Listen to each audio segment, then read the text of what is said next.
My name is Spooky Deer, and I am on a journey to count every war crime in every Call of Duty. And we're into the first direct sequel in the Call of Duty franchise with Modern Warfare 2. Infinity Ward really dialed up the intensity and the controversy in Modern Warfare 2, and no, not yet. First, let me do some abridged housekeeping, but since we're getting to the stage where a lot of you know the deal, you can go ahead and skip ahead using the chapters in the description below.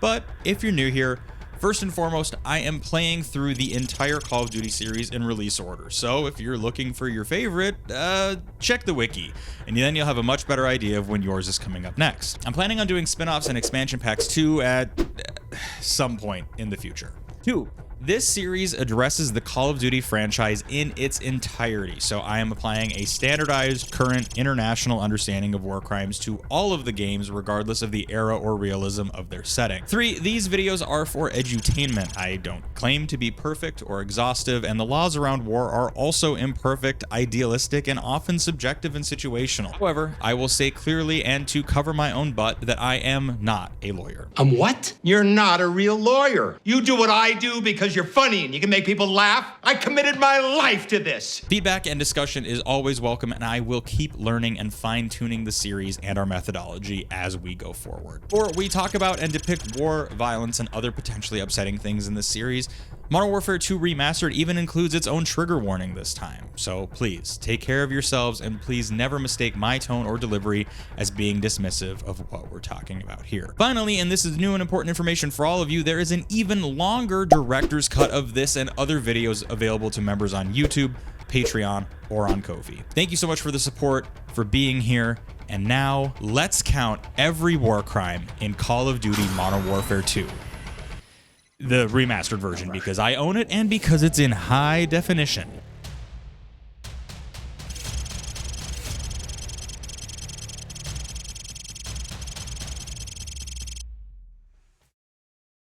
Modern Warfare 2 was, in my recollection, one of the most popular CODs of the Golden Era, which is funny because I only ever actually got to play it at my friends' houses. I was just stuck playing COD 4 over and over again, though I'm sure that this previously on Modern Warfare recap was actually really helpful for those folks picking up Modern Warfare 2 Remastered long after the original release date. The greatest hits recap is all well and good, but we have a lot to cover here today, so if you need to know what happened in Call of Duty 4, I just so happen to have done a video on it. Jumping forward, we are 5 years into the future and getting a rundown on the state of the world from the superior OG General Shepard. The more things change, the more they stay the same. For some reason, Russia has decided that even after all of the trouble he caused, Zakhaev is their boy, and Russia is continuing to cause problems globally, which, thankfully, can really only be done in the work of fiction. Right? We are dropped into the boots of a U.S. Army Ranger, Joseph Allen, whose squad is being led by the incomparable Keith David as Sergeant Foley. Got a new batch hitting the pit today, sir. I'll send you the best I find. True to its mission name, Same Shit, Different Day opens with a new version of the now classic Infinity Ward tutorial. Welcome to Pull the Trigger 101. We're helping train in new Afghan army recruits, which is interesting since Call of Duty 4 never actually specified any locations in the Middle East other than the catch-all regional term. We take the new troops through the finer points of hip firing, aiming down your sights, and grenade tossing with pseudo fourth wall breaking instructions from Keith David. Aiming down your sights also works for switching quickly between targets. Aim down your sights, then pop in and out to acquire new targets. With that done, I'm supposed to go and run a course for General Shepard, but this tutorial area has so much going on and so many fun details, I had to walk around and take my time drinking it all in. Foreshadowing included. That man is playing Galaga. Thought we wouldn't notice, but we did. I do eventually make my way down to the course. I meet Corporal Dunn, and for some reason equip my standard issue Desert Eagle sidearm just so that I can be reminded that my 4-pound pistol is still easier to grab than reloading my rifle. I do end up running the course a handful of times, trying, as always, to chase a worthy runtime, all the while resisting the urge to boot up and then run the spiritual successor to this in Titanfall 2. Eventually, though, I call it good enough. Very impressive, man. You made that course your bitch. And I leave the pit just in time for a very beat-up column of Ranger Humvees to roll in, and our tutorial mission to fade to black to start the real deal. Everyone get to your vehicles. We're moving out.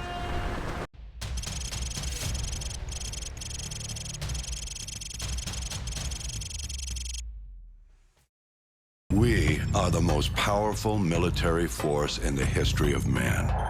Every fight is our fight. We can't give you freedom, but we can give you the know-how to acquire it. Sure, it matters who's got the biggest stick, but it matters a hell of a lot more who's swinging it. This is a time for heroes, a time for legends.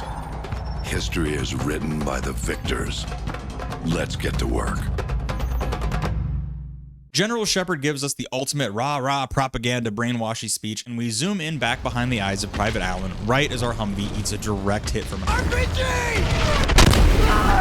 To his credit, though, General Shepard is right on the front lines and in the fire with us, which is a lot more than can be said for the politicians that put guys in these situations. Get up, Private Allen! Rangers lead the way! He throws us to our feet with his old guy strength, and we engage the enemy across the riverbank. Bridge has been blown up at an area that we need to cross, so we keep popping and noob tubing dudes until the new bridge can get set down. Getting to the top of the bridge, we take the gunner seat in a combination Ranger/Afghan Army Humvee.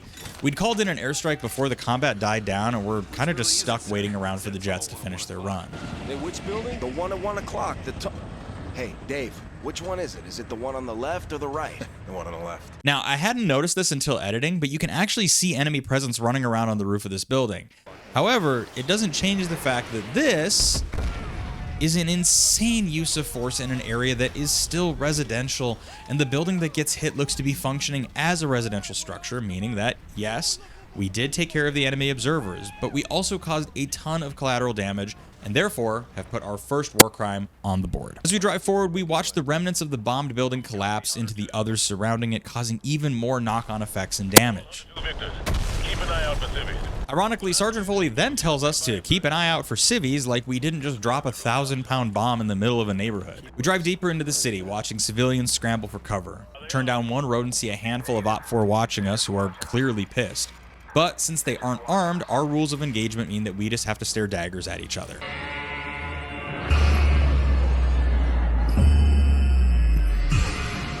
Of course, no sooner do we pass the observers than gunshots start to ring out, all the while our convoy tries to navigate the narrow streets, surrounded on all sides.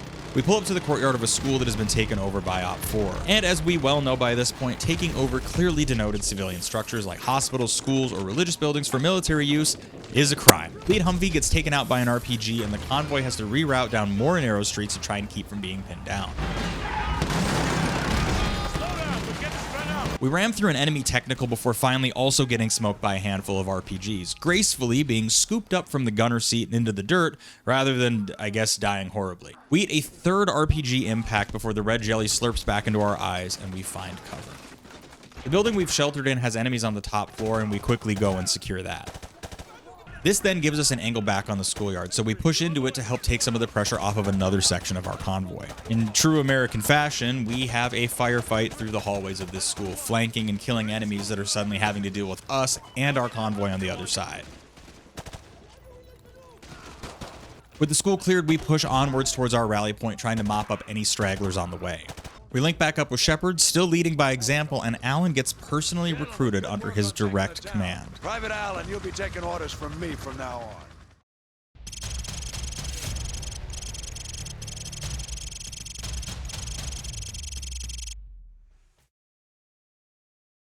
Allen is swept by Shepard into the CIA, an organization that has famously never done anything wrong or globally destabilizing, and we're assigned to an undercover operation around a Makarov. But our perspective will actually shift for a little bit into another part of Task Force 141, with Soap and the even more unfortunately named Roach high in the mountains of Kazakhstan trying to track down a piece of a captured US satellite. Panning over, we find Soap trying to learn how to aura farm like Papa Price, but there's little time to dwell on it since there's even more mountain to climb. Break's over, Roach. Let's go. We shuffle a little bit, and then we go full ice climbers mode up into the mountain.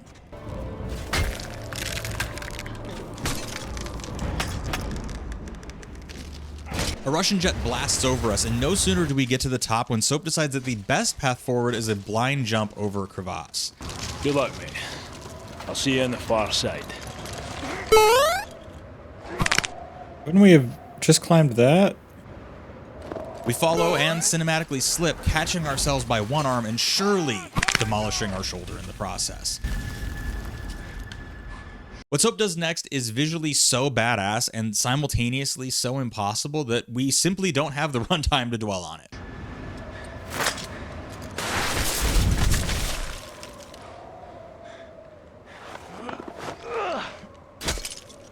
It's a lot cooler if we don't make a big deal out of it.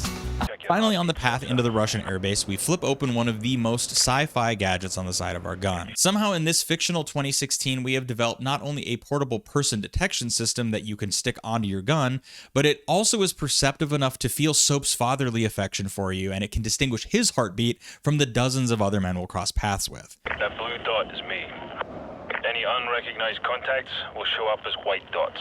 Science fiction aside, this is actually very cool, and we begin to sneak into the base. Roach, these Muppets have no idea we're here.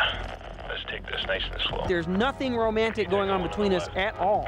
Wait, Kermit. I beg to differ.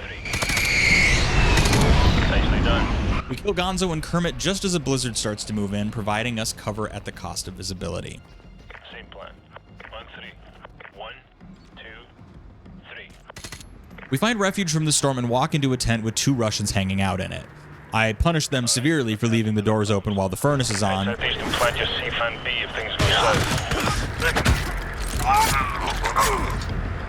And then I move deeper into the base. I don't know why it makes me so mad that every building just has the doors wide open in the middle of winter, but we've got bigger issues than their heating bills, I guess. On the runway of the airfield, I leave a pack of C4 on the jet fuel for later and then book it across the runway to link back up with Soap. Took a scenic route, eh? Soap absolutely dumpsters the one Russian left to guard the satellite and then sends us up to find the key module itself. Go upstairs and look for the ACS module. We find the ACS module plugged into your mom's old gateway computer, downloading data at dial-up speeds. We yoink the cable and we get ready to leave. Roach, I've been compromised. Keep a low profile and hold your fire. Unfortunately, Soap is compromised by a squad of Russians and a man who, hilariously, has a megaphone. You have 5 seconds to comply. I'm a trifle deaf in this ear. Speak a little louder next time. They're trying to get Soap to surrender peacefully, which is a lot more restraint and mercy than we've shown up to this point. I also think it's worth mentioning before I clickety this clacker, this whole operation, while Special Forces / Black Ops, sorry, wrong game. While Special Forces missions like this are inherently under the radar and meant to be stealthy, this action taken by Task Force 141 leaves a lot of bodies, evidence, and soon destruction in its wake. It's hard to overlook the impact this would have on already fraught relations between the new Russian government and the Western world. My intention isn't to juice the counter in this series, but I feel like Modern Warfare 2 in particular is going to present situation after situation that would constitute crimes against peace and major international violations. Now, I know this kind of stuff is presumably done like all the time by special forces and the CIA and whoever else, but typically the idea is to keep those actions quiet and have plausible deniability and not do what we're about to do. Roach, go to Plan B.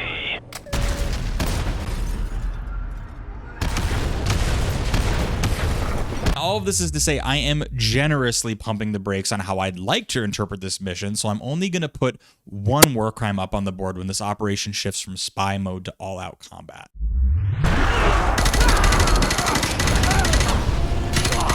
As the fuel tanks explode, we apparently also melt the blizzard away into clear sight lines, and we haul ass through the still continually exploding Russian base. We rip down a sledding hill and encourage some soldiers to follow us, all while being circled by guys riding tandem on snowmobiles. Soap goes absolute sicko mode and ice picks a guy off his machine around a blind corner. You can call it a stretch, but I'm counting that as a war crime because 1, this is an insane thing to take the time to do to a man in this specific situation, and 2, look at the triangular serrated blade on these picks.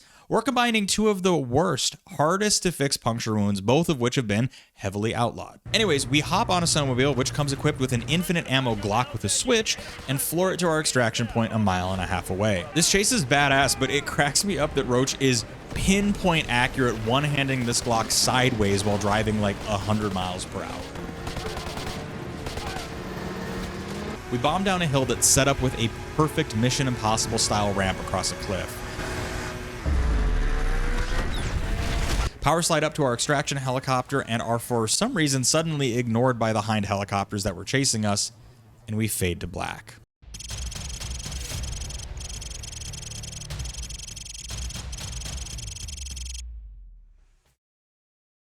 Back into Alan's shoes, we are no longer a private first class in the U.S. Army Rangers, and we are instead, mind you, chronologically 2 days after the intromission, fluent in Russian, covered in Russian prison tattoos, and now fully embedded into the infamous Russian terrorist Vladimir Makarov's inner circle. Shepard yada yadas about how we got so close to Makarov so fast, but with an ominous "will cost you a piece of yourself," we fade into control of Alan. S nami Bog. Remember, no Russian. Whoa, no, nope. Here, come here. Let's go sit down for a second. No Russian remains to this day Call of Duty's most controversial mission ever. When I first booted up the game to start capturing footage, I was met with a prompt of, "Do you promise, pretty please, with a pinky swear not to be offended?" This is wild phrasing as a prelude to how do you feel about at best being an accomplice or at worst actively participating in a mass shooting. As an American, I am so sick and tired of the pervasiveness of mass shootings and mass casualty events. And while I understand the point and shock value of what No Russian is going for, it still reads as gross and borderline exploitative in 2026. Here's the deal. I can't show you 5 of the 8 minutes of gameplay in this level and remain monetized on YouTube. This isn't a sellout thing, this is just a reality of wanting to keep the lights on as a YouTuber. However, I played through the entire mission and I have counted every casualty, often frame by frame, so that I'm ensuring accuracy. The full uncut gameplay will be part of the director's cut over on Patreon, along with extended cuts of other episodes and ad-free viewing as well. A huge thank you to everyone who chooses or is able to help directly support the channel in this way. It sincerely means a lot. The reality of No Russian is that the entire level is one big war crime. Every person killed, even the armed Russian police later in the level, are technically civilians, and the terroristic actions taken by Makarov's group blatantly and pointedly violate every international law and are meant to serve as a crime against peace to initiate a much larger conflict. While we were away in the director's cut counting everything up, I noted 130 casualties and therefore war crimes. After the atrocities inside the terminal, our group begins stepping out onto the tarmac of the airport, and No Russian returns to a more typical COD format where we fight people that, you know, can at least shoot back. Like I said before though, all of these people, Russian cops included, are civilians, and terrorism is terrorism. Makarov reloads his gun for the first time after firing hundreds of rounds out of a 30-round magazine. We head outside.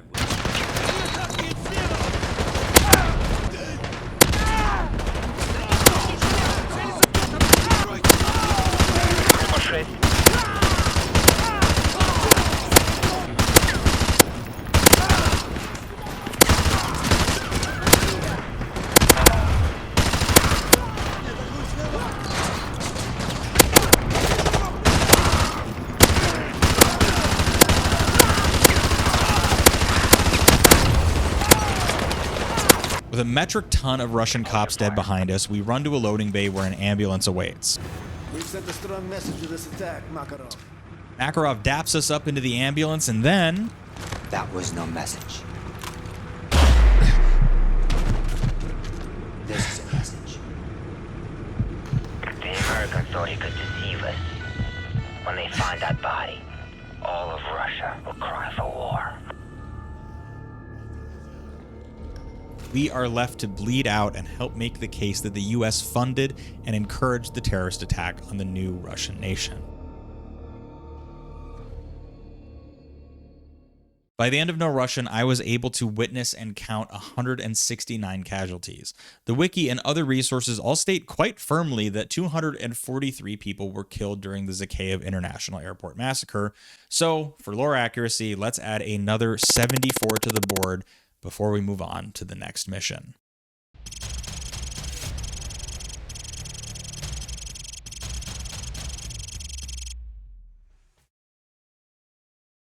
Russia is leveling, not unfair, mind you, accusations that the airport massacre was a US signed and funded operation because of Alan's presence and Makarov's use of American weaponry. As it turns out, according to our CSI The World bullet database, the guns and ammo we purchased were from an arms dealer in Brazil. In order to try and learn more about how Makarov was a step ahead of us, Soap, Roach, and the Task Force 141 squad jet down to Rio de Janeiro to capture the weapons dealer, Alejandro Rojas. We opened by tailing a van in a civilian vehicle, looking suspicious as all hell, hoping that the people we're following will lead us to Rojas' assistant so that in turn he can lead us to Rojas. Bizarrely, we don't even seem to know who we're following, but they approach the assistant with their guns drawn. He then John Wicks them and our driver, sending us on a foot chase throughout the city streets. Rounding the corner, civilians are shot and scrambling for cover everywhere, while a ton of vehicles are violently exploding? He went into the alley. Non-lethal takedowns only. We need him alive. We pursue the assistant into an alley and pop him in the leg so that we can apprehend him. He's down. After a quick cut, we return to see the assistant strapped to a chair about to get the CIA special.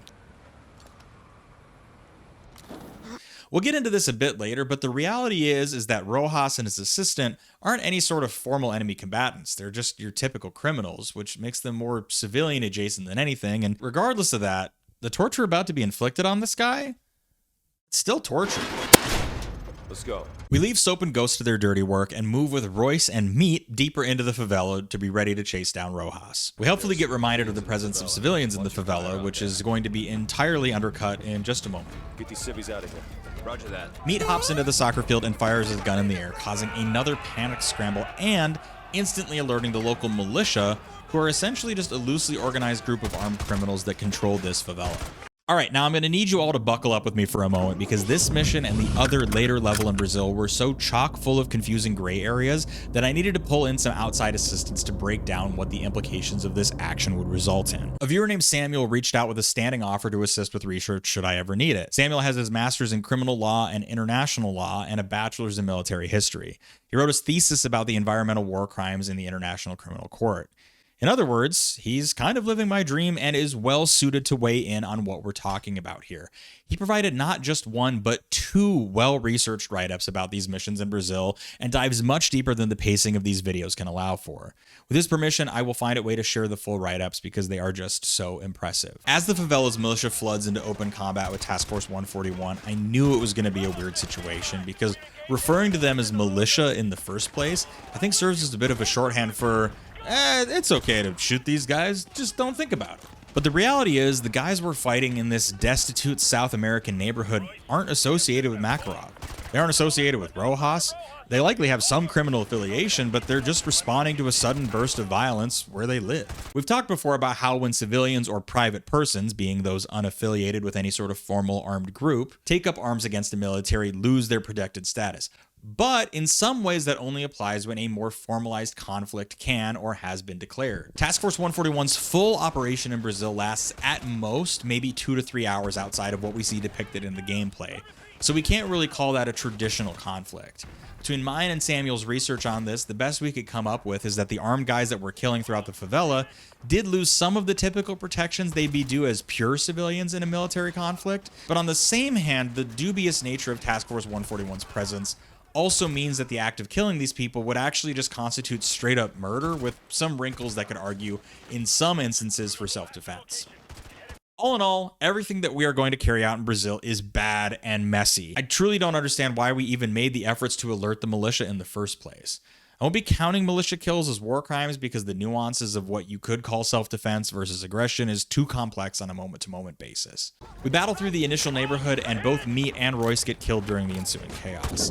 We run through the winding, chaotic alleyways fighting through guys popping around every corner and trying to intercept Rojas. Just as we think that Rojas is about to give us all the slip, He's gonna get away! No, he's not. Front runner, this is Bravo 6. We've got the package. I repeat, we have got the package. finally capturing him, only to learn that we aren't going to be able to get exfilled. Bollocks! The skies are clear. Send the chopper now! Command's got their head up their ass. We're on our own.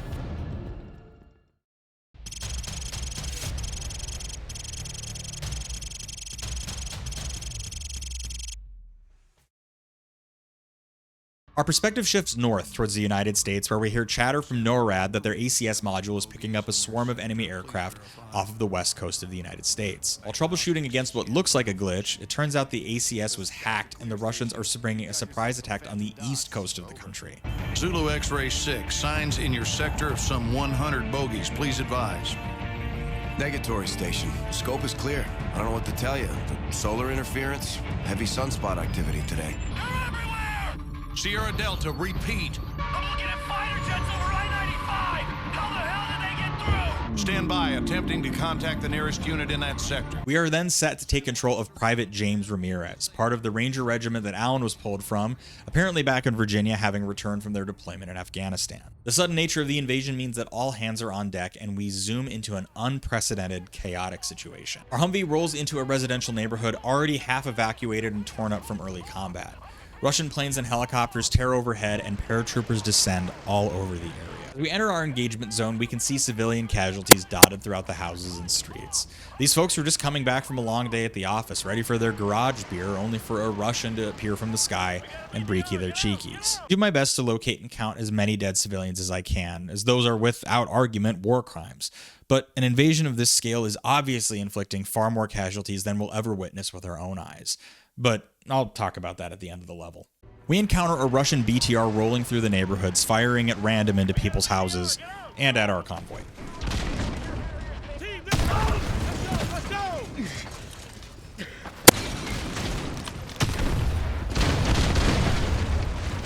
The US military is obviously completely overwhelmed with surprise attacks, so we can't rely on the typical resources that our infantry is accustomed to. Additional ground support is en route to your position, but has encountered heavy resistance. Over. Sarge, did HQ just tell us to go F ourselves? Pretty much, Corporal. Our main goal right now is to locate and secure a high-value individual caught up in all the fighting, so we'll be leapfrogging from neighborhood to neighborhood, fighting all along the way until we get where we need to be. Hold your fire. Don't engage that BTR. They haven't acquired us. Hang right. Stay behind it.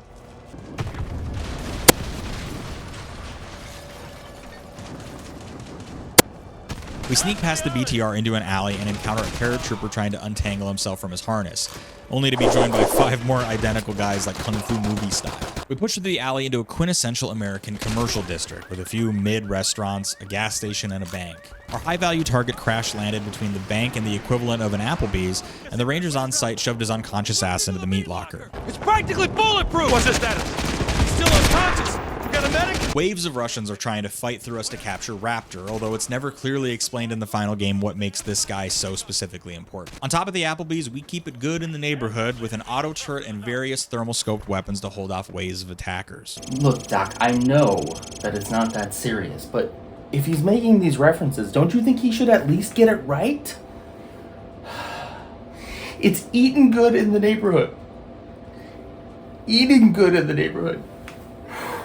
While posting up on the roof, we end up with a supply of our old friend, now officially, thanks to a community poll with almost 2,000 votes, named Clay. As we initially established in Call of Duty 4, while claymores in real life are a loophole around the Ottawa Treaty banning landmines that the US didn't sign anyways, real-world claymores have the primary ability to be user-activated, getting around the indiscriminate issues. However, Call of Duty's claymores are a little more sci-fi with red laser eyes that detect enemies and detonate at proximity, which makes them victim-triggered and in violation of international law.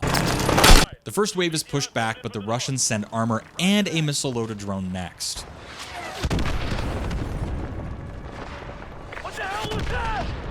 I have a visual on an enemy UAV operator remote piloting those missiles. He's inside that diner to the west, over. Ramirez, get over there and kill an SOB! We get a report that the drone operator is nearby, so we hustle back to the diner next to the gas station to dust the guy raining missiles on us. We dodge the BTRs, kill the operator and his squad, and steal his gaming laptop so that we can take over control of the Predator drone. Stealing an enemy's equipment and turning it against them is not a crime, so I efficiently use one missile to knock out 2 tanks at once. Heading back to Applebee's, Russian fighter bombers take a pass and destroy a large part of the restaurant.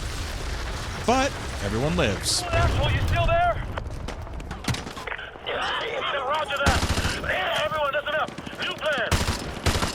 Ramirez, take your team and secure the Burger Town. With our first base compromised, we shift and move the high-value target over to the incomparable Burger Town. They're out of Impossible Whoppers, though, so we take out our frustrations on the management and clear things out so that we can stuff Raptor in a new, different meat locker.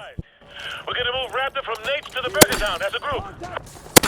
We got a man down! On 3! 1, 2, 3! Go, go, go! While we wait for our extract convoy to arrive, we turn the Predator drone back against the next waves of Russian troops so that we can defend that Burger Town. Oh, Predator missiles! We got incoming infantry! Keep Keep them away from Takedown! Another wave of enemies approaches behind the gas station, so we just blow the whole thing up. We fire one last missile and the Russians finally get wise and shoot it down, turning us back to conventional arms for the remainder of the mission. They send in a helicopter to attack us next, but a quick run back to the diner gets us a Stinger launcher and a dead helicopter. No sooner does the wreckage land and a second helicopter arrives, sending us to the Applebee's wreckage to do the same thing again. I saw a couple of Stingers on the roof of Dave.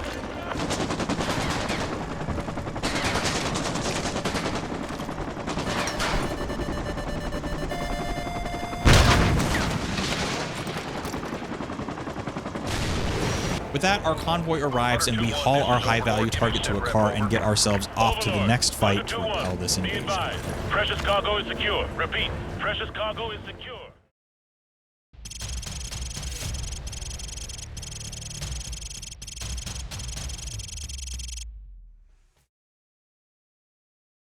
Zooming out, reports of the invasion of the United States are already sweeping across the globe. Soap, Ghost, and company, still stuck in Brazil, give us our first, and probably hyperbolic, estimates on the mounting casualties in America. And they're killing 1,000 Americans for every dead civilian in Moscow.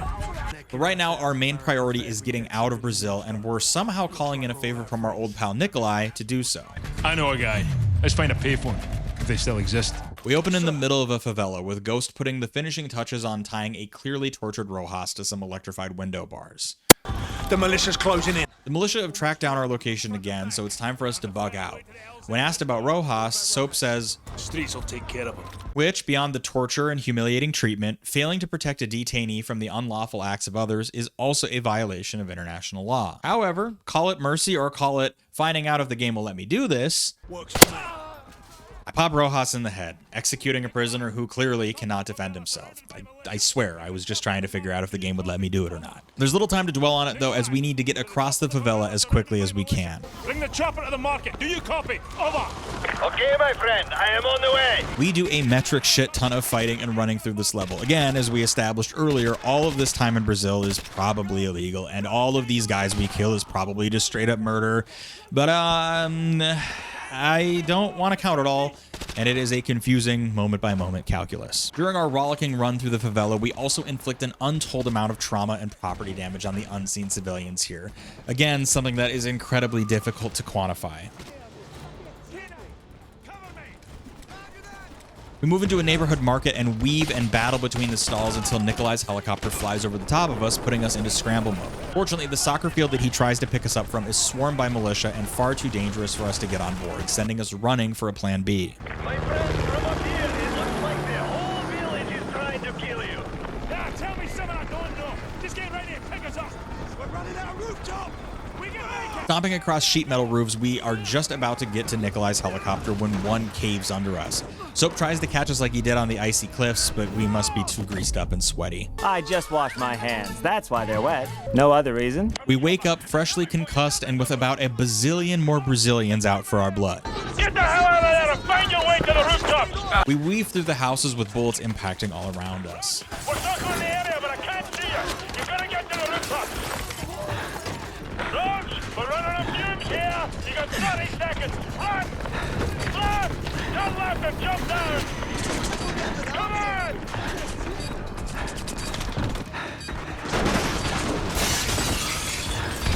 Until finally we see open sky and leap onto a dangly ladder flying off into the sunset and to our super secret submarine. Where to, my friend? Just get into the sub.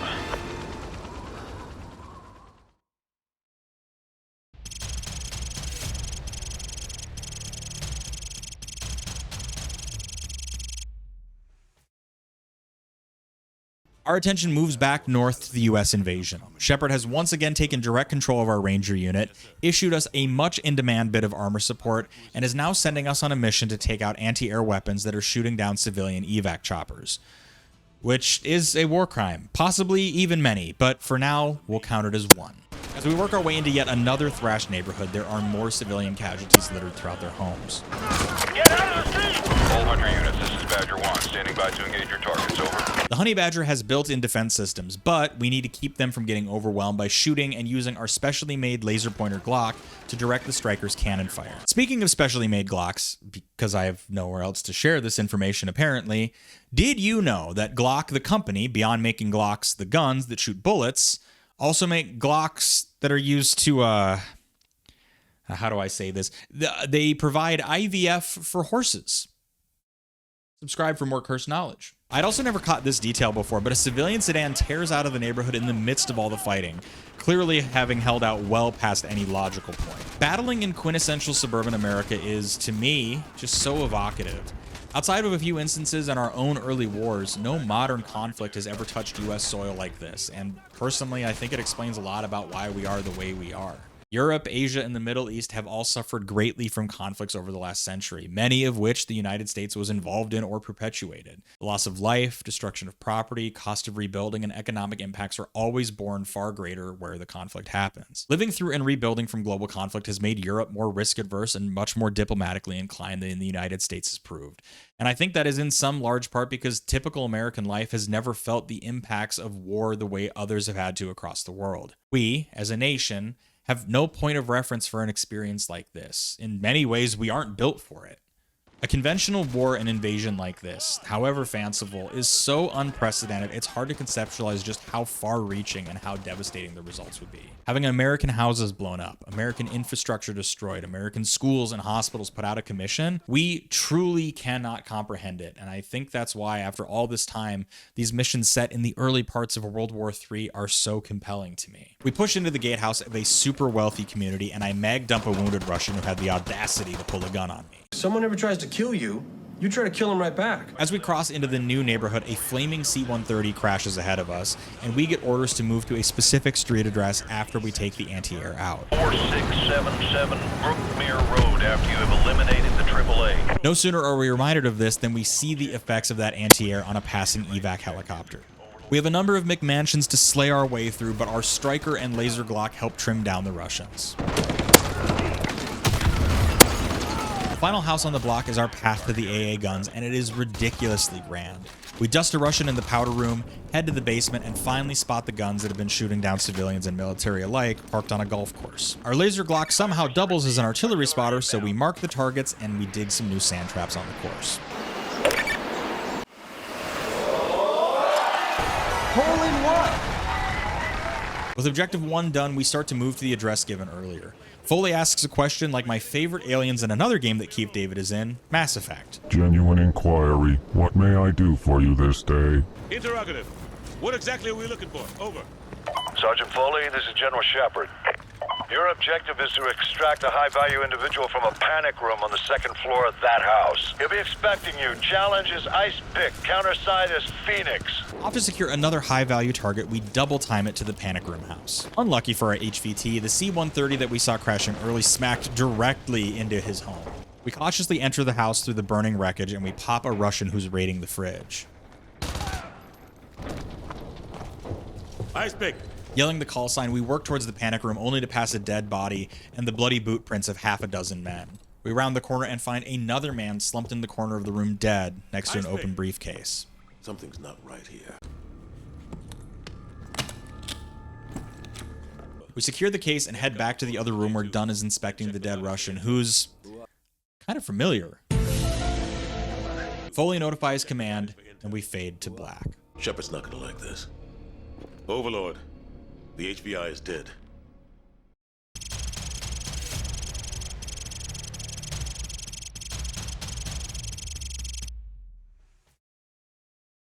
Swooping back across to Soap and Company, we are not sailing to help the fight in the US, but are instead leading efforts at striking back against Russia. Somehow, we have gotten intel that there is a random prisoner in a random Russian gulag that Makarov is interested in, so our plan is to go and find them to hopefully learn something. But we can't just head directly to the gulag, that would be way too easy, because the ultranationalists are using ocean-based oil rigs as anti-air SAM sites. Complicating things for some reason, they have taken the oil workers as hostages, and despite Shepard's comfort with signing off on tons of civilian casualties elsewhere, I guess impacting Chevron's bottom line is where he draws his. We We scooch our subs into the vicinity of the oil rigs and fire ourselves out of the torpedo bay into the frozen sea. Bearing 019er.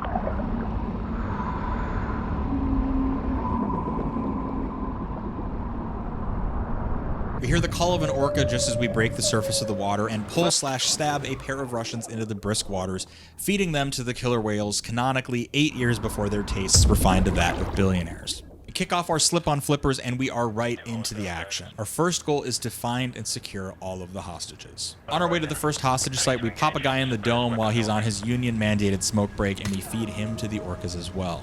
We're clear. Civilian hostages at your position. Watch your fire. Time being of the essence, we quickly stack and breach on the first room. Our breaching charge activates super cool guy slow-mo, and we blap all the bad guys inside. Inside this room, there are 4 oil workers blindfolded and being used as human shields, which is a violation of both Rules 96 and 97 relating to the practice of taking hostages and using human shields. We move up to the next deck and do another breach. This group of ultranationalists tries to execute the hostages, but our slow-mo wins the day and we save 2 more human shields.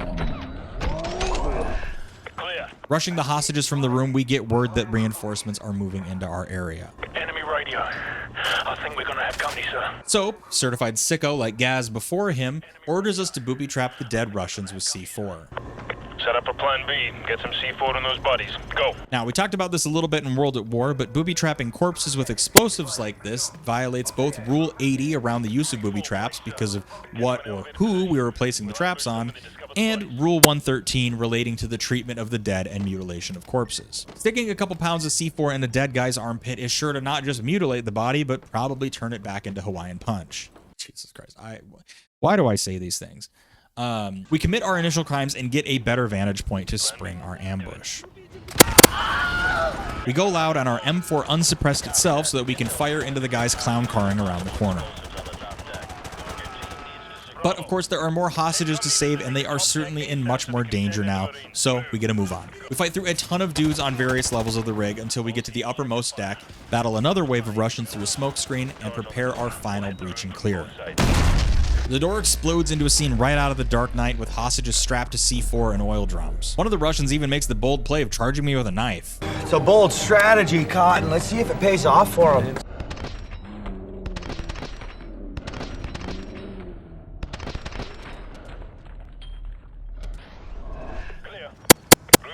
Fortunately, we secure the hostages explosion-free.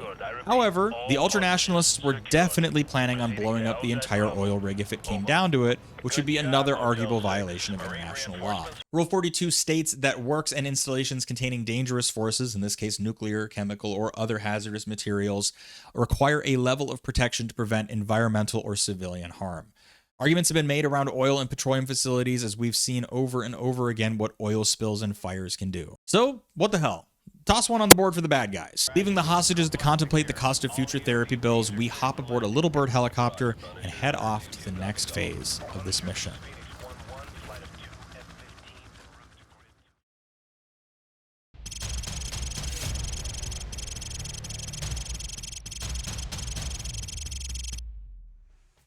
En route to the Gulag, we get a little history lesson on the building and prepare to rescue the mysterious prisoner 627. Long history of this building. Not much of it pretty. Started out as a castle with an actual dungeon, built to withstand any siege. The building survived every brutal winter. The occupants, they weren't so lucky. Our flight of Little Birds is supported by fighter jets that tear in and soften up the enemy defenses, which gives me a resounding...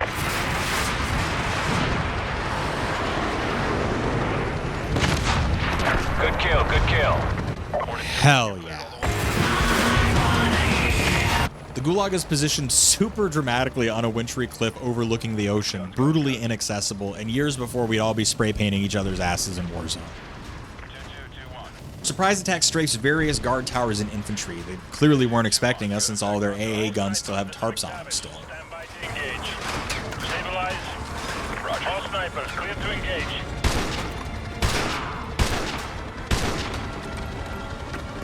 Shift right. Shifting. We snipe a bunch of dudes before they can get the guns operational, and then keep panning around the castle as it rapidly collapses underneath the weight of intense fire.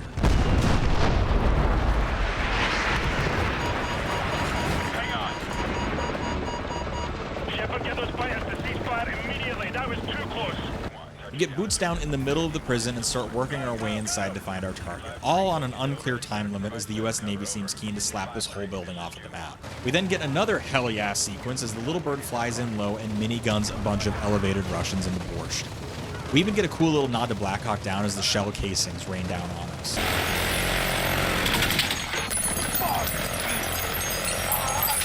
I didn't notice this until I started writing and researching this, but along the wall of the gulag, you can actually see that the bricks are peppered with bullet impacts and little pops of blood. Clearly, this is an area that has been used for mass executions, and recently. We descended into the control room in hopes of speeding up the process of finding prisoner 627, who appears to be the only person in this massive complex that isn't an armed Russian soldier. While Ghost tries to Google translate his way through the Russian computers, we start going cell to cell with Soap. I'll tap into the system and look for the prisoner. It's gonna take some time. Copy that. Roach, we're on cell duty. Follow me. Most of the cells are either empty or just full of Russian soldiers, but we do pass one that has 3 executed men inside. Otherwise, our descent through the cell block is cool and iconic, but uneventful for the purposes of this video. We rappel to the bottommost level and keep our search through solitary confinement. Squad, switch to night vision. This one's empty. This one's empty too. Clear. Clear. The US Navy reminds us that they exist, and Shepard, I feel here, is acting like he doesn't have some degree of operational command over this entire procedure. Shepard, what the hell was that? Get the Navy to cease fire! Bravo 6, they've agreed to stop firing for now. Keep going. I'll keep you posted. Out. Moving forward, we stack up and breach through a wall into a classic Call of Duty multiplayer map, the showers.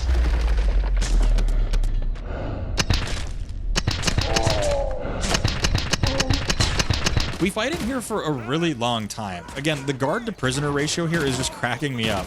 At least half of these Russians should be dying in a random burger town in Virginia. We descend even further into the gulag, likely approaching Balrog territory if we get any greedier or deeper. Ghost, we're in the old tunnel system heading south-southwest. Okay, keep going along the tunnel. Another nondescript wall in front of us is begging to be exploded, so we oblige.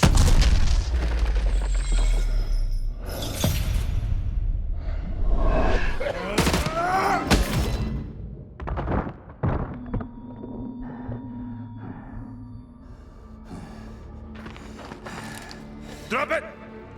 Soap? Place? My notes here are just let the cutscene play, and then in all caps I have highly cinematic moment, pure cinema, Scorsese mean, vine boom, vine boom, vine boom. So do what you need to. Highly cinematic moment, pure cinema. Okay, that's funny.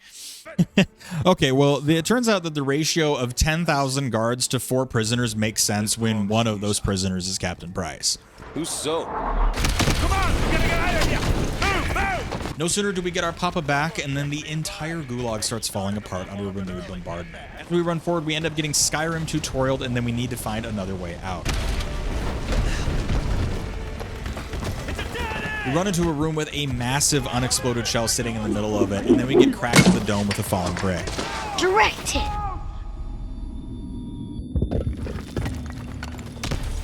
Whatever you're gonna do, son, do it fast!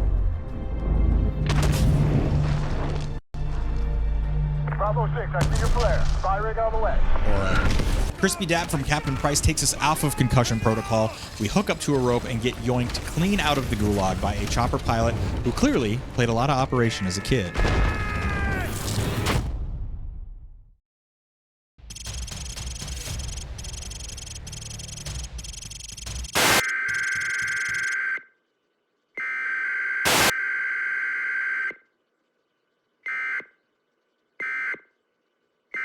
The opening energy of our next mission is bleak as we are welcomed by the emergency broadcast system churning, giving residents information about how and where to try and evacuate from the invasion forces. As we open, back in control of Ramirez, we're in a dingy cellar taking constant artillery, surrounded by wounded and soldiers trying to care for them and coordinate the fighting above ground. This slow walk through the bunker at the start almost feels like something more out of Terminator. It's just really good visual storytelling.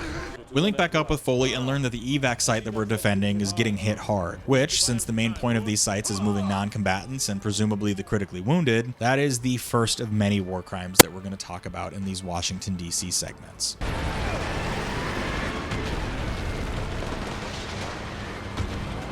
Our job is to put the burning capital out of our minds and focus instead on disrupting the Russian strongpoints so that they stop targeting the casualty evacs. Once again, typically expected resources like air support are stretched to their limits, so we have to handle everything the old-fashioned way, scrambling on foot to first retake the Department of Commerce building with some assistance from Navy SEALs. We enter and clear the front of the Commerce building and start pushing in further. Past an elevator with dead US troops in it, and there's debris and bodies scattered throughout from days of fighting. Past an atrium, there's a long dead civilian behind a welcome desk, and many more scattered throughout the level, serving as reminders of what we're trying to prevent from happening. Another section cleared, and we get a good view of the Capitol building burning, while the radio calls from other battalions scattered throughout the city get overrun, calling for Broken Arrow. This is Delta 4-1 at the Lincoln Memorial. We're taking heavy fire. Request holding an airstrike on our position. Send whatever you got. Broken Arrow, Broken Arrow. Unfortunately, though, the resources aren't there, and more squads get overtaken in Modern Warfare 2, meaning that, more likely than not, entire groups of soldiers are being killed outright. We get word that a large group of Russians are on the 5th floor with a weapons cache firing into an evac site, so we push faster to clear them out. Around a corner as some soldiers try to remove the tarp from an anti-air rocket battery that they somehow got up here. I rush to get C4 on it to keep it from causing too much damage, but I get foiled a little bit by awkward interact trigger placements, and instead I end up grabbing and inspecting a P90 for a second. Embarrassing. As we approach the enemy's crow's nest, more radio chatter comes through that all evacuation sites are being overrun and have to be abandoned on the east side of the river. Mystic 2-1! CENTCOM just gave the order to abandon all evac sites to the east of the Potomac! Which is an incredibly bleak prospect for whatever civilians and casualties ended up on that side.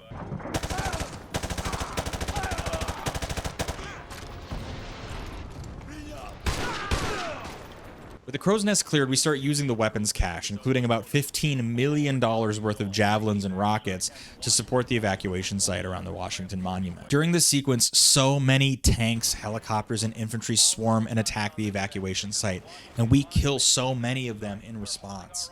Again, this purposeful targeting of civilians and wounded would be a war crime, nested like a matryoshka within the larger swaths of civilian casualties, nested within the complete act of aggression of starting this invasion of the first place. Much like how Pearl Harbor was a crime against peace, this launching of an undeclared war via surprise attack on sovereign soil is one as well.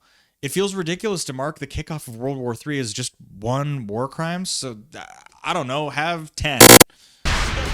Firing javelin rockets on the evac site. Get on the barrel, take them out. While I try to keep the pressure off the evacuation site, we are pushed by more Russians inside our building. What happened to those Navy SEALs that were put on the roof to try to protect us? In a panic, I slap more of our buddy Clay down in the doorway while also eating like 3 flashbangs at once.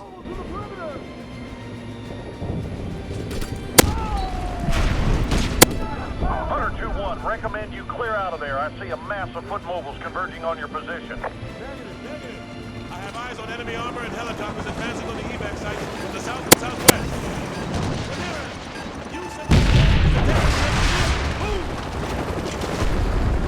Hunter 2-1, you bought the evac site. Valuable time. Well done. Now get your ass to the roof ASAP. You're in danger of being overrun. As this is all happening, the radio chatter gets more and more chaotic and desperate, and we stumble our way upstairs, with more evacuation sites falling, more resources being shot down. We just lost Atlas 2-3 to AAA from the Capitol building! Get those civvies back in their seats!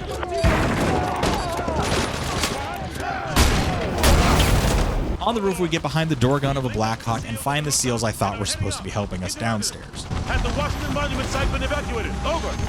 Negative 2-1, they're still pinned down by infantry and light armor from the World War II Memorial. Doesn't look good from here. Over.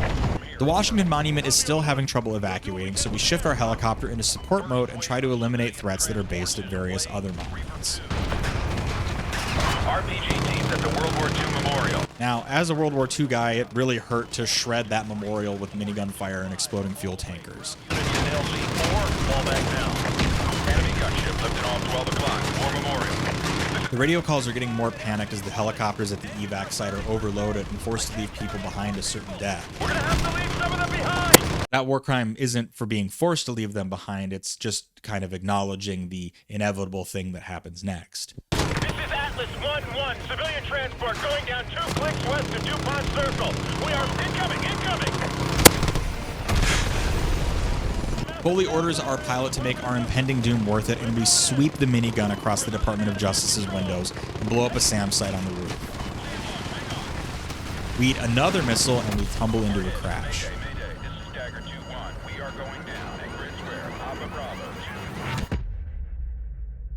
Before we return to consciousness, I will say that I am aware of some of the cut radio chatter during this mission that paints an even bleaker picture of the evacuation, especially if the player chooses to not play the game. However, a lot of that is cut content or not necessarily canon, so while I don't have time to go into depth on it here, you can find that in the director's cut over on the Patreon. Dagger 2-1, this is Overlord. How copy, over? We wake up, stuck in the wreckage of our downed chopper with a few of our remaining squad mates trying to hold back the advancing Russian troops, with our hands shredded to bits. Take this and stay down! Waste down! With a mag and a half and a dream, we fight desperately, choosing our shots. Last man! Make it go! Dunn gets winged, Corporal! Hang on! and an enemy hind approaches us, blinding us with a spotlight, and ending the mission?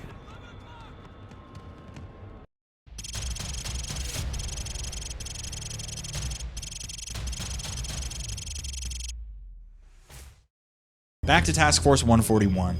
We've decided that even though Price has been in solitary confinement in a Russian gulag for 5 years, we should probably just kit him up and bring him along on our mission. Back from the brink, Captain.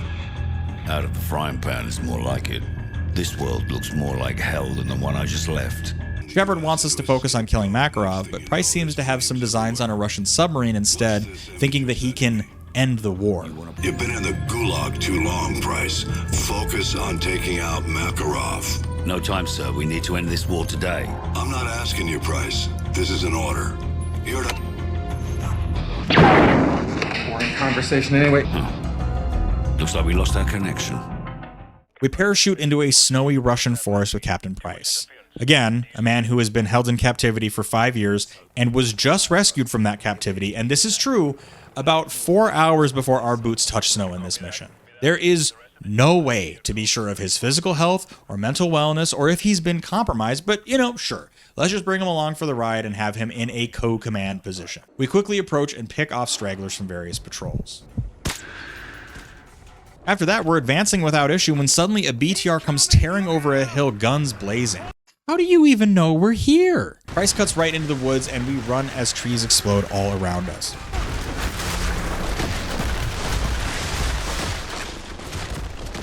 Did you chop down this tree? No. Who did it? I think he did it. Despite the commotion, Price slows us back down and we resume sneaking through the woods, avoiding and killing patrols. Through the forest, we crest a hill overlooking a small village, literally buried in the snow. Roach, take control of the Predator drone.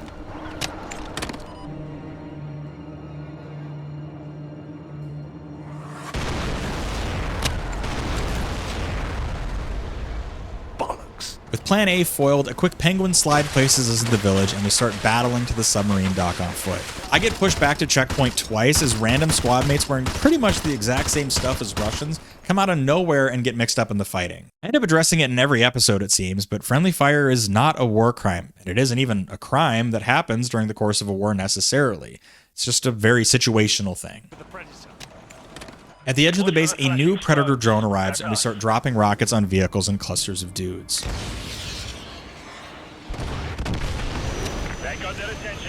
We're in a race against time to board the submarine before it can dive and escape, but our surprise attack gave us a major advantage, so we make it to the sub with little issue. Ghost orders us to the top of a guardhouse so that we can provide overwatch as Price boards the submarine. Again, I really think someone else should probably be the one doing this. As the doors crack open, my hubris from Call of Duty 2 comes back to haunt me.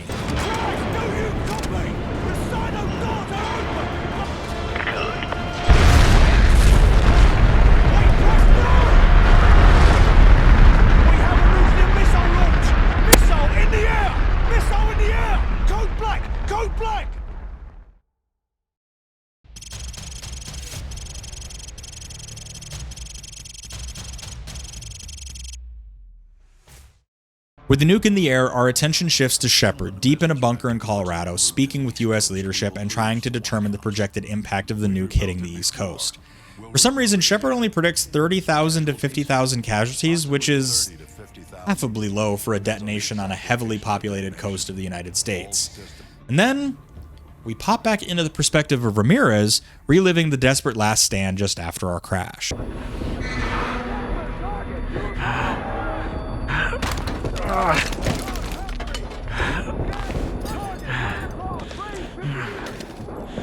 Dunn gets smacked again. Well, the same time?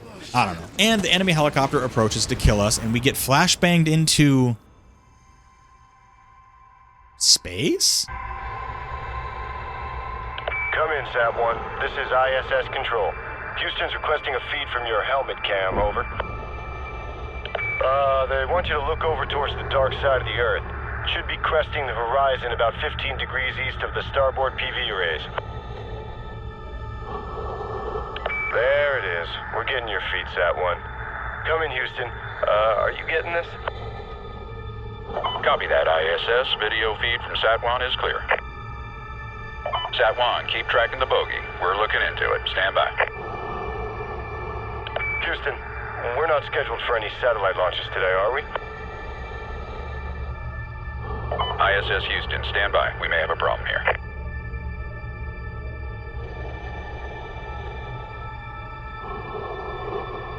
Houston, this is ISS. Price's nuke detonates above Washington, D.C., and the shockwave rolls across the sky, turning the lights out in the entire country.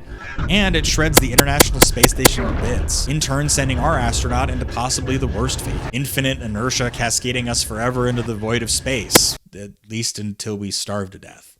Leaving the cosmic horror behind, we are back with the Rangers right as the detonation happens, causing an electromagnetic pulse that fries all of the electronics around us, turning off lights, our optics, and taking aircraft out of the sky.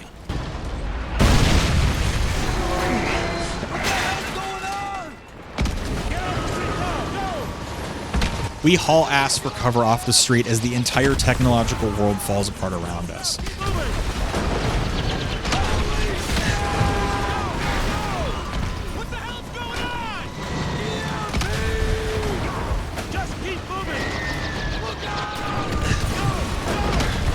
We tuck into a random office just as a massive explosion hits. What the hell are we gonna do now, man? Russians got us outnumbered, shit's falling from the sky, we're screwed, man. We're totally hooped. Well, that's great. That's just fucking great, man. Now what the fuck are we supposed to do? We're some real pretty shit now, man. Get it, Grip Corporal. Our weapons still work, which means we can still kick some ass, what?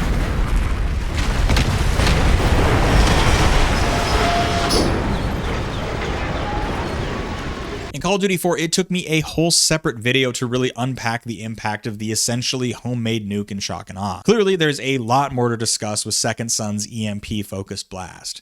Let me know in the comments if you want to see a breakdown on that, and if there's enough interest, I will carve out the time to make that happen. But right now, we have to play maybe one of the coolest missions in Call of Duty. You going out there? Are you nuts?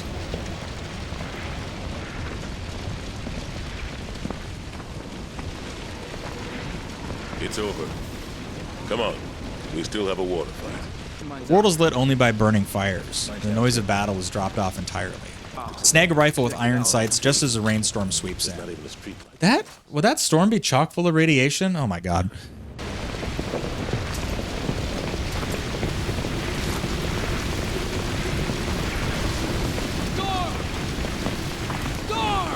Or we will fire on you! I don't remember the damn countersign, alright? I'm just a runner. Don't shoot! The proper response is Texas, soldier. What do you got? A runner approaches us and gives us our new orders the old-fashioned way. Our new objective is to link up with other U.S. forces at Whiskey Hotel. W-H. I wonder what that could be. As we clear a building, one of our squad mates gives the call sign and is shredded through a door, kicking off more fighting with a squad of Russians. Star!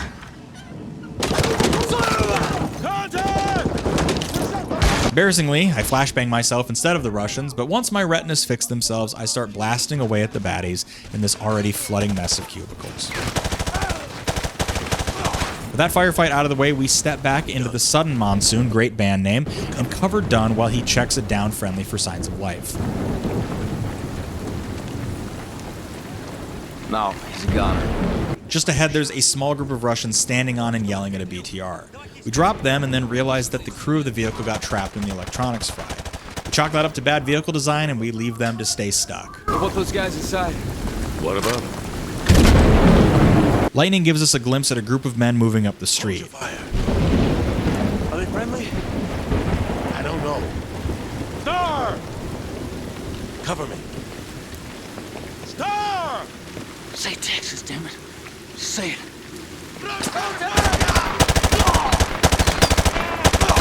They weren't. We work our way into the basement of another government building and find a bunker door with the seal of the president on it. Whoa, check out the seal on this door.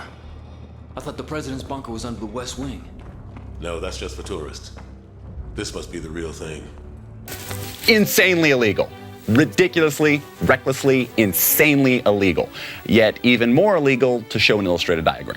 Pop open the door, jump into a puddle, and we fade into the next mission.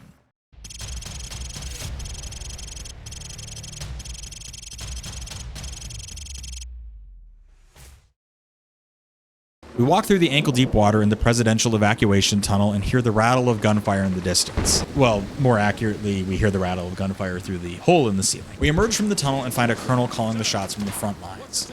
The White House, hardened to withstand EMPs and the like, still has power, so our job is to retake it from the Russians so we can get back in contact with our command structure. Retake it! Now get your squad moving up the left flank!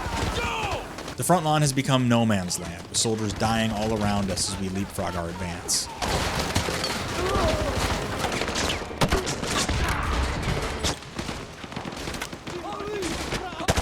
We first get ourselves into the Oval Office, set off on the west wing of the White House structure. Through the intercom behind the Resolute desk, we hear a communication that U.S. forces need to signal with green flares the hard points that they still hold, otherwise American air power is going to wipe them off the map. Sarge, are you reading this? That's where we gotta go!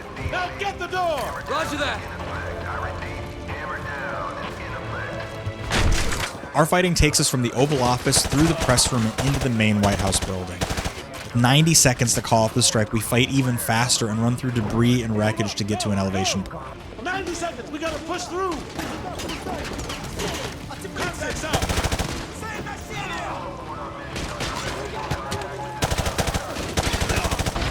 Clear up! Let's go! 30 seconds, we gotta get to the roof now! Go, go! Get to the roof, move! Use your flares! Countersign detected at Whiskey Hotel. Aboard. We get our flares lit just as a squadron of fighters tears into the airspace. They pull away and we see other green flares dotting what remains of the burning Washington, D.C. area. When we going to Moscow? Not soon enough, man. But I know we're gonna burn it down when we get there. When the time's right, Corporal. When the time's right.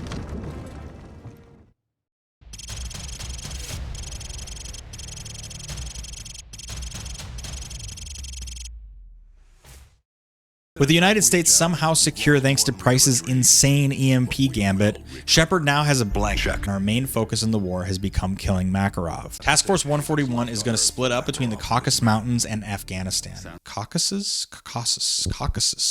Ghost and Roach leading an assault on the safe house, and Price and Soap searching an aircraft boneyard. We start at the safe house on the Russian-Georgian border. It's a charming lake house in the mountains, and one of Modern Warfare 2's best multiplayer maps. Our squad pushes through the woods just north of the cabin when suddenly a ton of New Age Bouncing Betty mines pop right up at face height.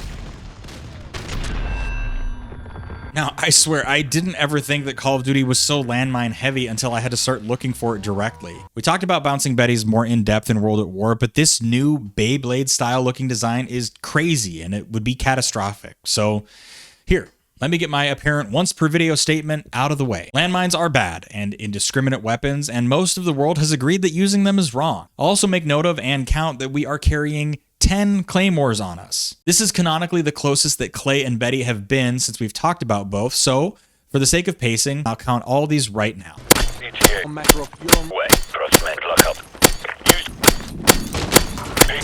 As the Bouncing Betties are in the air, we're helpfully prompted to circle to evade landmines, something that clearly didn't flash in front of most of our squad mates' eyes, leaving a lot of them to die. We get our 15th concussion of the game, and we drag our aim over to repel the ambush, made up of a mix of guys dressed as shrubbery and the standard enemy Russian character models we've been blasting all game. Emerging from the smoke, 2 armored trucks are leaving the lake house. I try to stop them myself, but they're scripted to be invincible until we drop another $500,000 into Raytheon's pockets.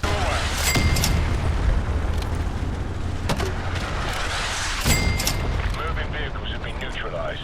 With the trucks just flaming craters of what they once were and Makarov not yet confirmed spotted, we stack up to clear the house itself. We do get to do a handful of cool guy breaching moments and paint the back of dudes' skulls onto various walls. With the cabin cleared, the remaining members of Task Force 141 all regroup on Ghost and secure the perimeter with the previously mentioned claymores so that we can rip all the data and intel off of the computers that we can manage. But no sign of Makarov. Perhaps our intel was off. Well, the quality of the intel's about to change. We slap a DSM down and start wirelessly downloading at an excruciating and very Xfinity coded variable of 0.31 to 6.23 megabytes per second. The Russians arrive and push the cabin over and over again, but I'm cracked, so we stave them off. Some of our squad mates do get hit and we fall back to defending the download. We gotta cover the front line.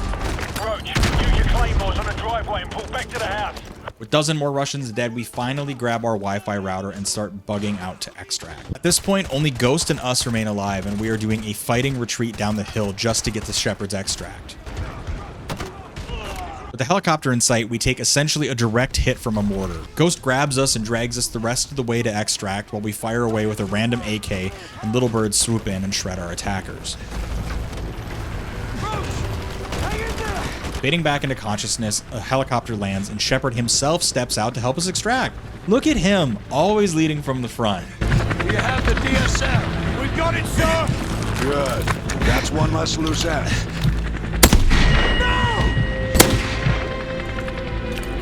Holy shit!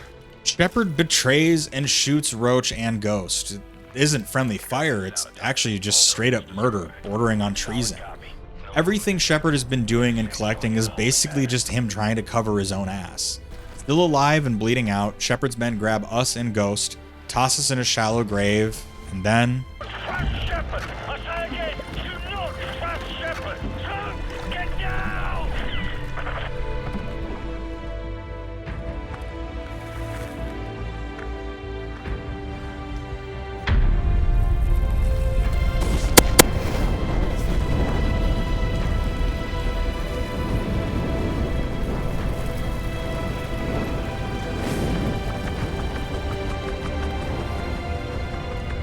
Luckily, Soap and Price have discovered the truth.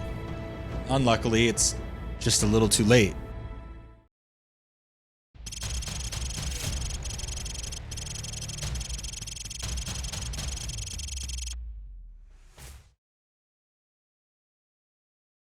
Roach and Ghost are dead and burning, so our perspective permanently switches over with Soap and Price, who were in Afghanistan at a vehicle boneyard. Shepard is simultaneously purging anyone who isn't blindly loyal to him and trying to kill Makarov. Shepard betrayed us. Have to trust someone to be betrayed. I never did. We call in our old pal Nikolai again to try and get an airlift evacuation, but it's gonna be hairy since this is a total free-for-all. You've got Shepard's men on the one side, Makarov's on the other. We'll have to take them all out then. We take control of Soap already in the middle of a pitched battle between Makarov's men and Shepard's soldiers. Our only goal is to haul ass through the middle of this chaotic pell-mell.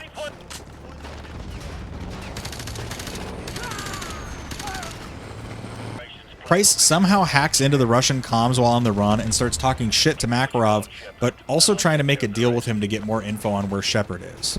I know you can hear me on this channel, Makarov. You and I both know you won't last a week. Makarov, you ever hear the old saying, the enemy of my enemy is my friend? Price, one day you're going to find that cuts both ways. Shepard is using Site Hotel Bravo. You know where it is. I'll see you now. Haul ass to a car that Price has secured and blast away at dozens of vehicles while we try to get to the runway. Take out that gunner!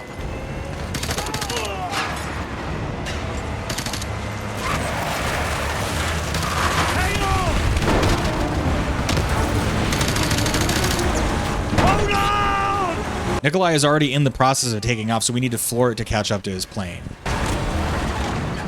Nikolai, drop the bloody ramp! We're coming in! Vehicles at 12 o'clock!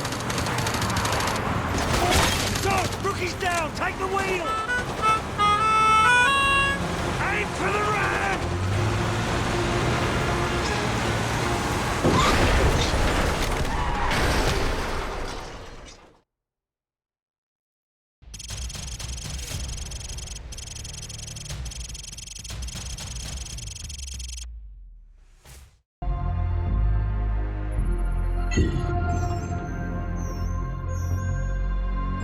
Sort of yada-yadaing past how we just got away, Soap and Price are taking stock of what they have to infiltrate Shepard's base in Afghanistan. Price does a pretty sick monologue, proving that his time in the Gulag may have actually made him crazy. The healthy human mind doesn't wake up in the morning thinking this is its last day on Earth. But I think that's a luxury, not a curse. To know you're close to the end is a kind of freedom. Good time to take inventory. Outgunned, outnumbered, out of our minds on a suicide mission. But the sand and rocks here, stained with thousands of years of warfare, they will remember us for this. Because out of all our vast array of nightmares, this is the one we choose for ourselves. We go forward like a breath exhaled from the earth, with vigor in our hearts and one goal in sight. We will kill him. Emerging from the sand like the Lisan al-Gaib, Price leads us towards the secret base. Magically, we have a decryption code to access the Shadow Company communications, so we have a better idea of what they're doing. Go ahead, Alpha. Riverbed all clear, over. Bravo. Sandstorm. Not much to see right now, over. We take out the first group of the patrol with a coordinated shot.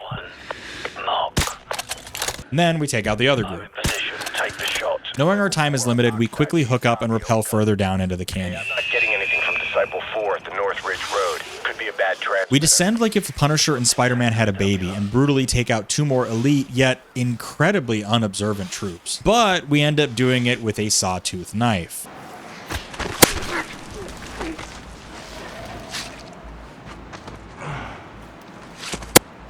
Like we discussed in World at War, blades with serrations make more brutal wounds that are harder to treat. Obviously, these guys just fucking die, but still. We sneak through the caverns, somehow unheard or unspotted. Take out the guard having a smoke. Remember, smoking kills. Good night. Price chooses our engagements as carefully as he can so we can push further into the base without attracting attention. But the more guys we kill, the less there are on comms, and the more suspicions are raising. Then Price goes ahead and sawtooths another guy just for the love of the game. We enter a jury-rigged sauna room, and then we have a group of mercs cut the power and breach inside. Breaching. Move in. Foxtrot elements, sweep left. But the joke's on them since their lasers stand out in the steam and the dust, so we wax all of them without issue. Shepard chimes in on the comms. Clearly, we're so cracked that it could only be us. That area. Nobody's that good, Oxide. It's Price. Back up priority items and burn the rest. Fire teams just to lay them until we're ready to pull out. We grab a riot shield and draw aggro from the baddies while Price picks them off. The catwalk. I repeat, we have unauthorized personnel on the catwalk. You got a message from the nest. Visual contact with the target. Good night. Across the catwalk, we get tied up killing a bunch of fellows who drop out of helicopters and try to hide in a smokescreen. It's all very normal Call of Duty action. With them out of the way, we pick up more comms that some of the Shadow Company goons are rigging the base to blow, but hilariously, they don't have the resources on hand to finish wiring it. We round the corner and they spot us, slamming the door shut, hoping that a thin wooden door is somehow going to buy them the 10 minutes they needed to finish setting up their bombs. We get one final breach and clear slow-mo cool guy moment in Modern Warfare 2 and absolutely obliterate a guy rushing us with a knife with our fully automatic shotgun. With them dead, our focus draws to the cartoonish amounts of C4 and fuel barrels scattered everywhere. This would definitely be an effective way to scuttle any intel you can't carry out with you. Shepard announces that he's essentially going to wipe the base off the face of the earth, even if his men are still inside. We pop the doors open and run like hell to try to escape that blast. The bombs go off and knock us to the ground, and as we come to, Shepard orders even more munitions deployed at the base's coordinates. You're close. That's within 100 meters of your position, sir. That's not a suggestion. Send it. We get back up and get immediately knocked down again by the artillery barrage. As we step out into the staging area, tons of Shadow Company dudes are suffering the consequences of Shepard's friendly fire. In his fear and attempts to escape us, he's willfully killing dozens of his own men. While we often say that friendly fire doesn't always constitute a crime, I'm making an argument that because he's already committed treason by forcing the world into World War III, these men didn't need to be here or die like this at all, and especially not in a freak gasoline fighting accident. I put them out of their suffering, and we move forward. Killing the last wave of reinforcements, we make it to a cave right at the river, steal a boat, and give chase to Shepard. Shepard mentioned Zodiacs. There must be river access nearby. Let's go.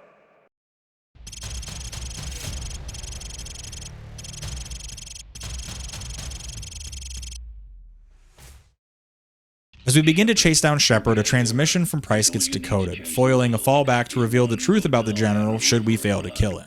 He's about to complete the greatest trick a liar ever played on history. His truth will be the truth, but only if he lives and we die.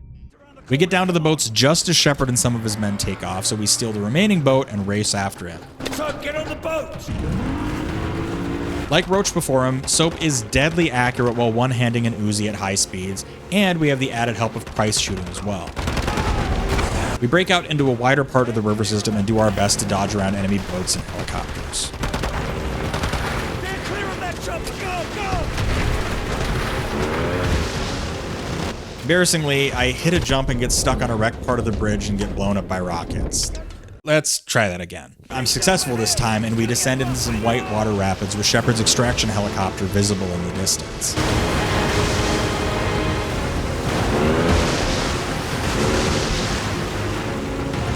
Shepard slides his sloop into the helicopter, and they begin to take off and escape right in front of us. We're 12 o'clock. We're taking a long way around. Hang on. Steady!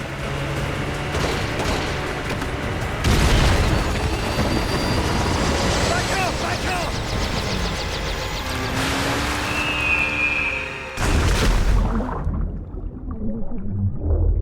We wake up washed up on shore and puke a pond's worth of water all over ourselves.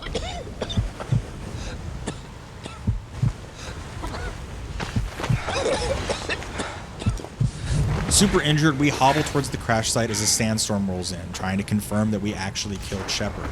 I hit a button prompt and savagely kill a wounded, unarmed man crawling away from the crash.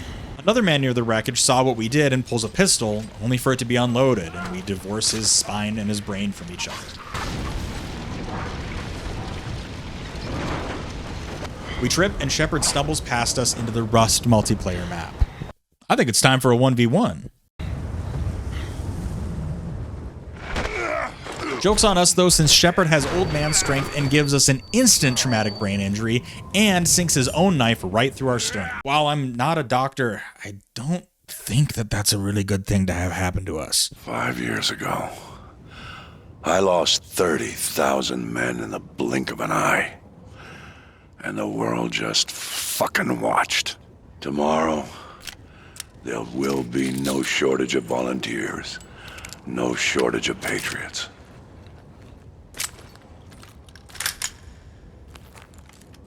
I know you understand.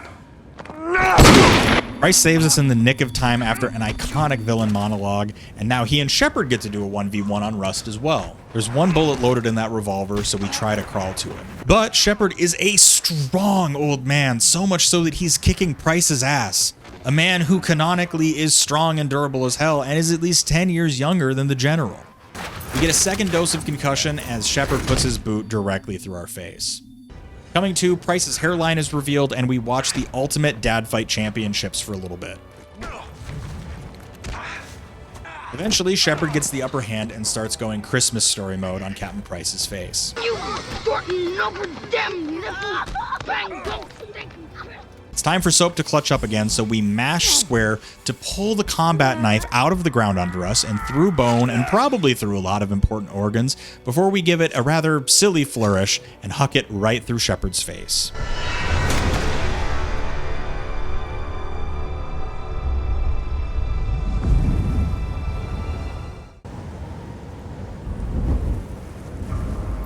We start to fade from consciousness, but Price regains his and crawls his broken orbitals and cracked ribs over to us, but not before putting his hat back on. He tries to patch us up as a helicopter lands. Thankfully, Nikolai did not abandon us on our suicide mission.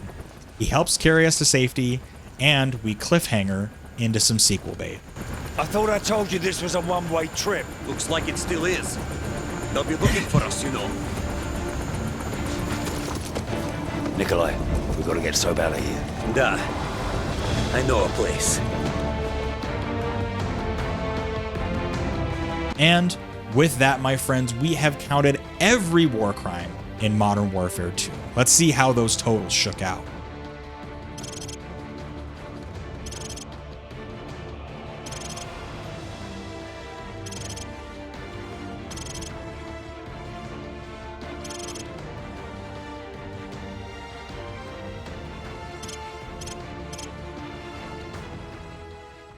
Modern Warfare 2 was a wild ride, and up next we are going to have to find out what those numbers mean in another one of the greats, the original Black Ops.